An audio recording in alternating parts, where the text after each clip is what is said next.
నమస్తే welcome to NSTV news ముందుగా ముఖ్యాంశాలు కౌంటింగ్ కేంద్రాల్లో చేయాల్సిన వివిధ ఏర్పాట్లను డీఈఓ హైదరాబాద్ జీహెచ్ఎంసీ కమిషనర్ వివరించారు.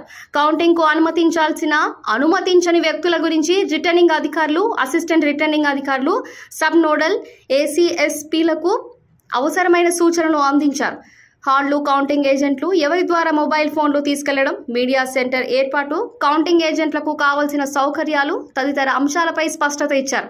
కౌంటింగ్ కేంద్రాల వద్ద 3 అంచెల బందోబస్తు, బలగాల మోహరింపు తదితర అంశాలకు సంబంధించి జోనల్ డీసీఎస్పీ, సబ్ నోడల్ ఏసీఎస్పీలకు సవివరమైన సూచనలు ఇచ్చామని కౌంటింగ్ కేంద్రాల వద్ద భద్రతా ఏర్పాట్ల గురించి సిపి హైదరాబాద్ వివరించారు. ఎలాంటి ఫిర్యాదులు లేకుండా కౌంటింగ్ కేంద్రాల వద్ద కఠినంగా అమలు చేస్తారు.